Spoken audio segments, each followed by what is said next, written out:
I'm not a makeup artist, yet I'm going to show you how easy using a stage frights prosthetic can be. You'll need a cosmetic grade adhesive like spirit gum and the appropriate remover.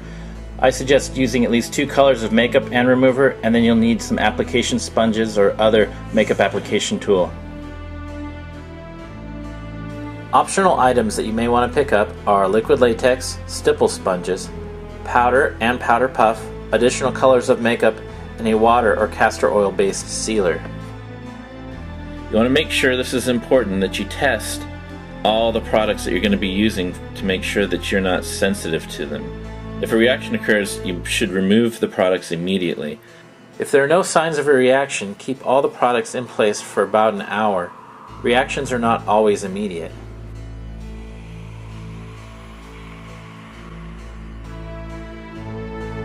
Remove all the products, and if you did not have a reaction, then you can go ahead and go forward. If you did, do not use any of these products.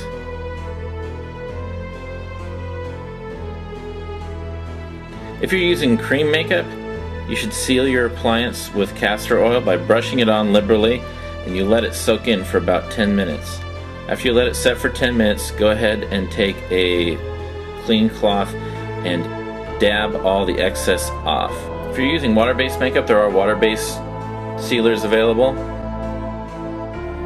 If you're using rubber mask grease makeup, you don't need a sealer.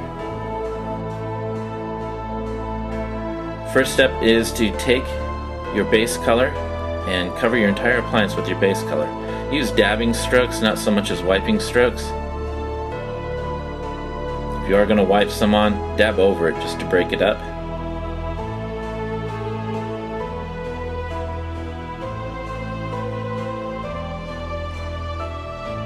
Now you can take the foam application sponges and shape them any way you want.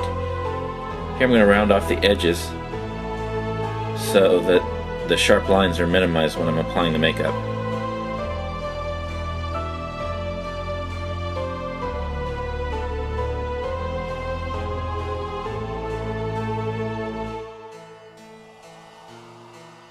I'm going to cut this down to a nice sharp point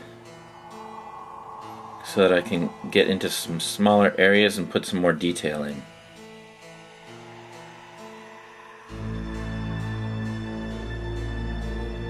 You can see that nice point on there. I'm going to take some black. I'm going to emphasize some of the scales and creases in the piece with the black.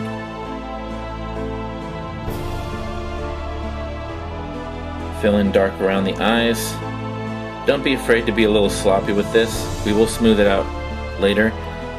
And nice clean lines look unnatural.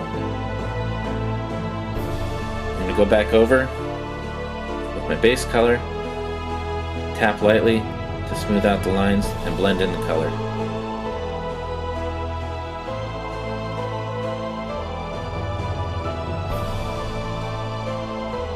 It's always a good idea to clean your skin before applying the piece, as this will provide the best hold for your adhesive.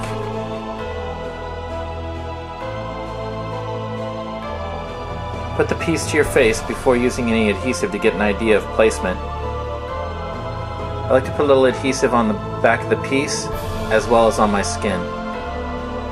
You should always start at the center of a piece. Most full-face pieces, the nose will be your center.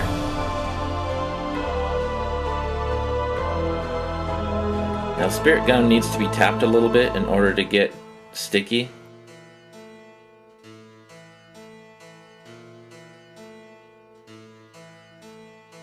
Now place the piece carefully on my nose and work outward.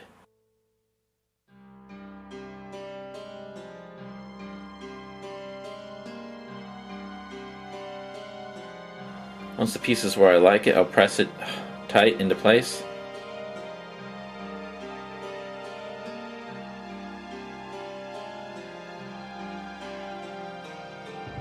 And then I will add additional adhesive to the outside of the mask.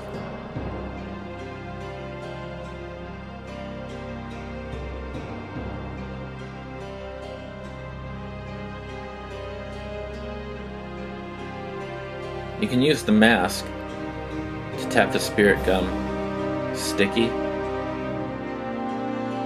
Set it down carefully and then roll to the outside.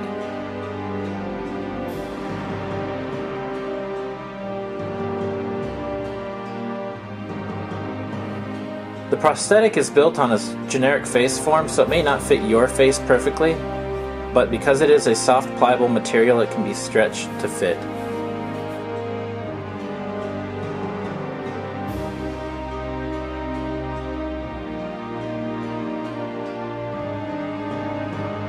Now this is an optional step. You can take a little liquid latex and your stipple sponge and stipple a little liquid latex on the edge of the appliance to blend the seam. Take your base color to cover your skin and the edge of the appliance. It's okay if you go over the edge of the appliance.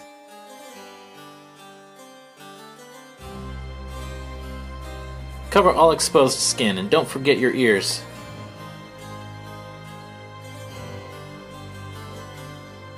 I'm going to draw in some extra lines and scales just to confuse and camouflage the edge of the appliance.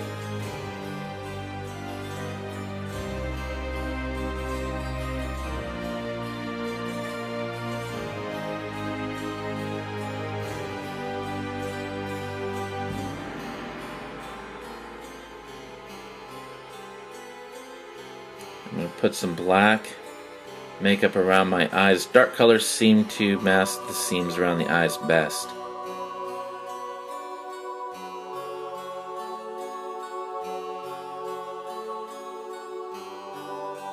I dab a little bit of my base color in to break up the black.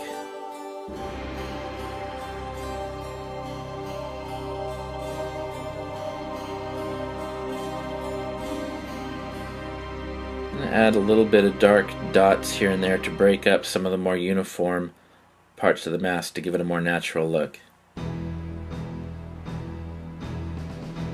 Maybe add some extra lines, stretch out the smile. And back over with my base color really lightly to blend and smooth the dots.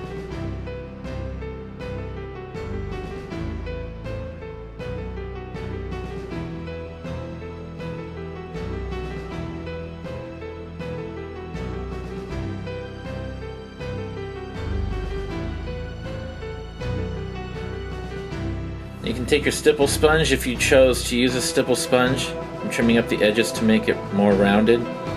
And a third color, and stipple on a third color just to give a more natural look. The stipple will put little dots of color here and there and really adds an additional dimension to your makeup without a whole lot of fuss.